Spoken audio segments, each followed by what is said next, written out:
Bonjour, bienvenue dans cette vidéo où je vais aborder un sujet qui me tient particulièrement à cœur et destiné pour vous les enseignants, comment développer l'esprit critique avec les IA. En effet, de mon point de vue, en tant que parent, développer l'esprit critique est un pilier majeur de votre métier d'enseignant.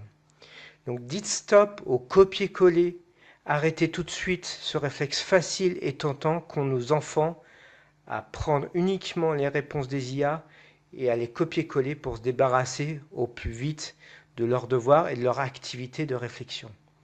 Nous, parents, enseignants, on est en première ligne. Est-ce qu'on est prêt à regarder nos enfants à devenir des consommateurs passifs d'informations, quel que soit le niveau et quel que soit le côté formidable qu'on peut trouver dans les réponses générées par les IA?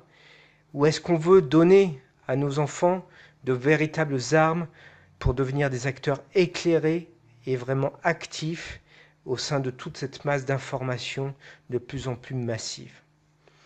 Donc c'est notre rôle en tant que parents et enseignants d'être aux côtés de nos enfants pour les aider à réfléchir et à développer leur esprit critique tout en apprenant et en maîtrisant ces formidables outils que sont les intelligences artificielles. Répondons d'abord à une question.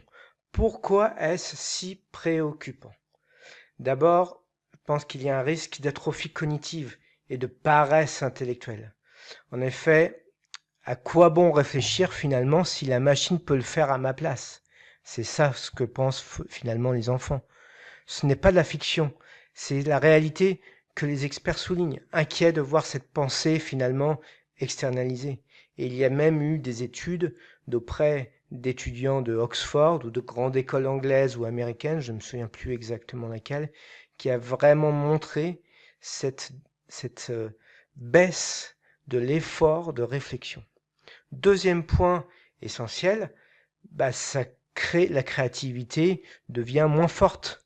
Et oui, puisqu'à force de copier-coller, vos enfants risquent de devenir de simples reproducteurs, bien loin des innovateurs que le monde aurait besoin, ou d'idées nouvelles qui seraient issues de leur propre réflexion. Et évidemment, il y a le fameux plagiat du copier-coller. Au-delà du problème éthique et du risque aussi d'homogénéisation, de copier-coller uniquement de réponses de l'IA, et du risque aussi de sanctions qu'il peut y avoir à l'école, parce que les enseignants, l'école n'est pas quand même en décalage face à ce phénomène qui est quand même grandissant et sur lequel toutes les écoles doivent réagir. Mais ça veut dire surtout que l'enfant n'intègre pas vraiment les connaissances. Et ça, c'est vraiment pour moi une préoccupation majeure. Et enfin, un dernier point, c'est n'oublions pas le biais de la désinformation. Le but aussi, c'est de questionner les résultats, le texte généré par les IA. On va le voir par la suite, mais c'est un point aussi vraiment fondamental. Il faut savoir questionner la source, vérifier l'info, et ce n'est pas une option. Ce n'est pas juste du temps gâché à vérifier. On ne croit pas une IA par défaut. On prend le temps de vérifier. Et vous, enseignants, vous avez un rôle majeur sur ce point-là. Donc, il peut y avoir aussi un risque d'exposition à des contenus inappropriés. Et c'est ça aussi qui peut être préoccupant. Donc, on peut toujours aussi, en tant que parent et enseignant, être là en garde-fou pour vérifier que justement le contenu ou ce qui est dit dans les IA est complètement adapté. Pour finir sur cette question de la préoccupation, en quoi c'est préoccupant, je finirai par vous citer une experte en éthique de l'IA de l'université de Cambridge qui le dit très très bien, et je ne peux pas dire mieux que elle. L'IA peut être un outil puissant pour l'enseignement et l'apprentissage, mais elle ne doit pas remplacer le jugement humain ni la réflexion critique. Et on est vraiment à la croisée des chemins. Soit on laisse ces technologies dicter la façon dont nos enfants apprennent, avec tous les risques que ça implique, soit on prend les choses en main. Et c'est vraiment cette deuxième option que l'on va voir. Alors on fait quoi? On interdit purement et simplement l'accès à ces outils? Franchement, la tentation est grande et on voit beaucoup d'actualités autour de l'interdiction des réseaux sociaux, autour de plein d'interdictions. Franchement, ce serait non seulement galère à mettre en place, une usine à gaz d'interdiction qui finalement pourrait s'avérer contre-productive. Pour moi, l'IA fait partie du monde de nos enfants. Elle ne va pas s'envoler comme pas margie. C'est pas parce qu'on interdit, surtout dans un pays, qu'on ne pourra pas y accéder d'une autre manière. La clé, ce n'est pas l'interdiction, c'est l'éducation et l'accompagnement. Il y a bien une meilleure approche, c'est transformer cette menace potentielle en une super opportunité. Alors comment? Eh bien tout simplement en apprenant vos enfants à se servir de ChatGPT, de Grok et compagnie, d'autres types d'IA. Non pas comme des béquilles qui les empêchent de réfléchir, mais comme des assistants intelligents, des partenaires de brainstorming, des tremplins pour leur propre analyse. Et dans cette vidéo, la prochaine partie plus particulièrement, je vais vous montrer des techniques concrètes et très opérationnelles. Et on va aller voir comment vraiment trouver la façon qui vous correspond le mieux pour aider au mieux vos enfants en tant que parents, vos élèves en tant qu'enseignants. Passons au concret. Je vais vous exposer quelques techniques que je souhaite vous partager pour bien démarrer ce chemin vers le développement de l'esprit critique. Première technique, cela me semble être la base, c'est expliquer à vos enfants comment les IA fonctionnent et leurs limites. Donc expliquer par exemple que ChatGPT ou Grok ou Gemini analyse des quantités énormes d'informations, de textes trouvés sur Internet, puis prédisent quels sont les mots et quels sont les mots qui peuvent suivre de manière la plus logique, de manière le plus opérationnelle. Ils ne raisonnent pas, ces IA ne raisonnent pas, ils ne comprennent pas le sens profond comme un être humain.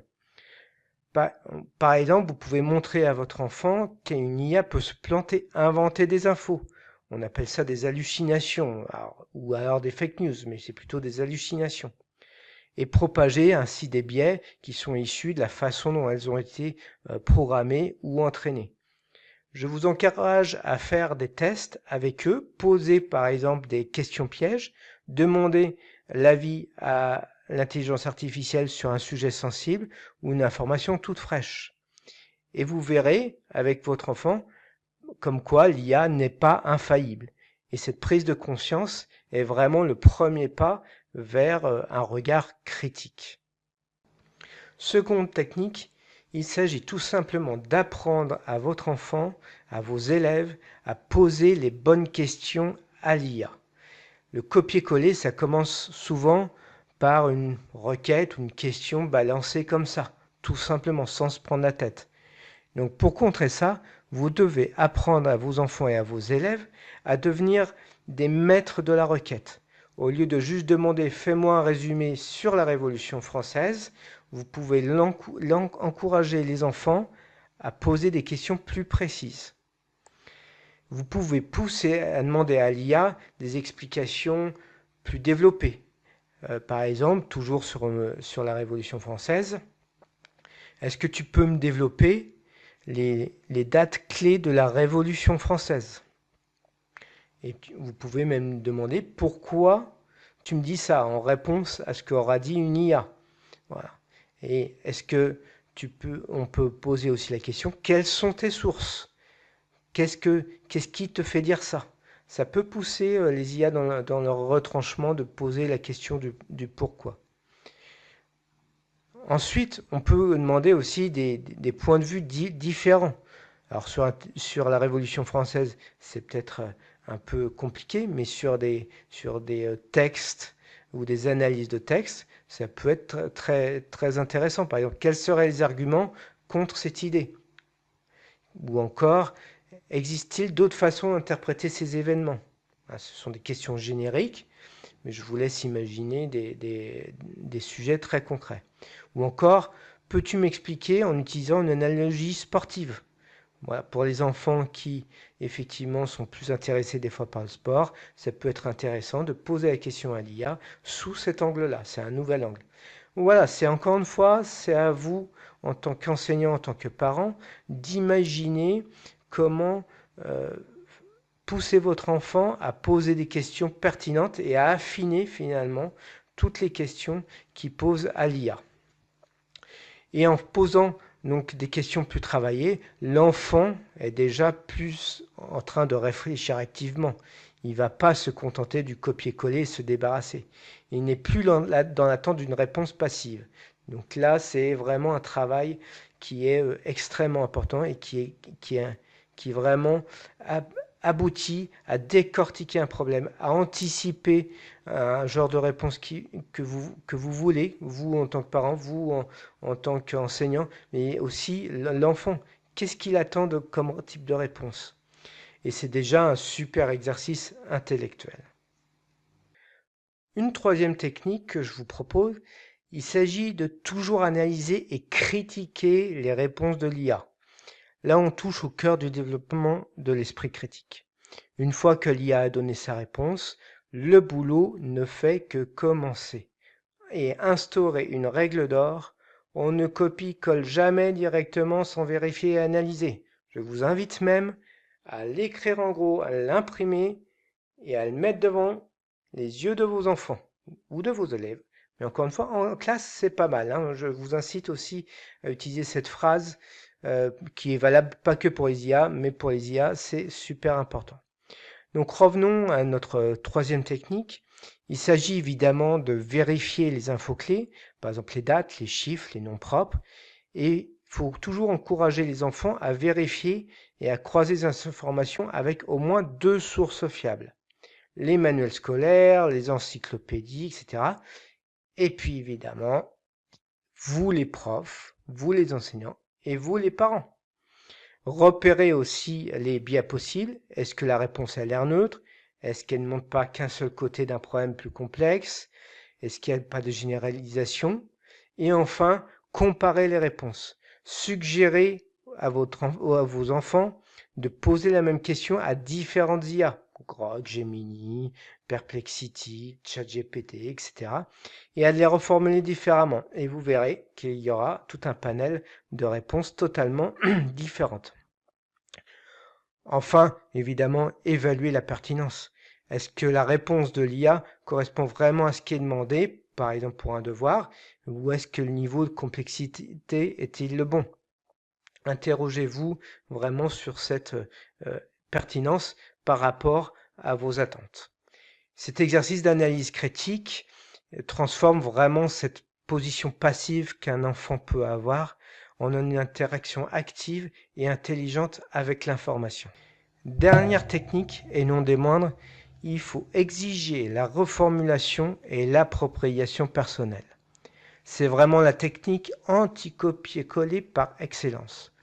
Même si l'IA a fourni des éléments de réponse qui semblent corrects, après vérification, demandez toujours à votre enfant de reformuler les informations avec ses propres mots. Par exemple, posez-lui la question « Explique-moi ce que tu as compris de cette réponse. Comment tu dirais ça avec tes mots à toi ?» Pour la petite anecdote, j'ai fait exactement la même chose avec mon fils et effectivement, il s'en est retrouvé que ce qu'a dit l'IA, il ne la comprenait pas vraiment. Donc, d'où l'importance de cette reformulation. Cette étape est capitale parce qu'elle oblige l'enfant à traiter l'information, à se l'approprier et à développer son style. Donc, il ne dépendra pas ainsi de l'intelligence artificielle. C'est vraiment un jeu que vous pouvez initier et l'IA par exemple donne l'info, l'enfant doit la traduire et la résumer en un nombre limité de phrases ou l'expliquer à quelqu'un de plus jeune. Ça peut être vraiment une technique très, très importante.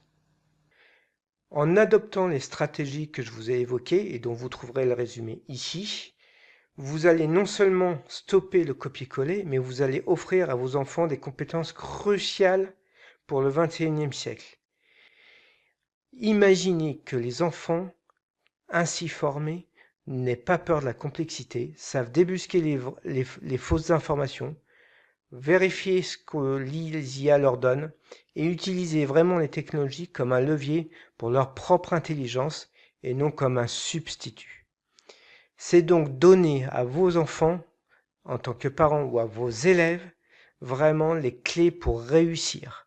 C'est pour comprendre et façonner activement le monde qui les entoure. L'IA bien utilisée peut vraiment devenir un moteur de curiosité et d'apprentissage en profondeur.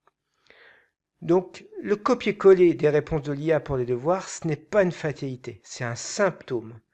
Et j'insiste dessus, c'est le signal qu'il est urgent d'adapter nos méthodes éducatives et nos accompagnements parentaux et au niveau école. L'intelligence artificielle est là, vous ne pourrez pas l'éviter, et notre rôle, c'est vraiment d'essayer d'apprendre au mieux à nos enfants à l'utiliser de façon intelligente et optimale. Merci pour avoir suivi cette vidéo et je vous encourage à partager vos astuces pour aider à vos enfants à mieux utiliser l'IA pour développer cette pensée critique. C'est très précieux pour moi que vous me fassiez des commentaires, que vous likez, que vous abonnez, de façon à ce que je puisse développer de nouvelles vidéos. Merci et à bientôt.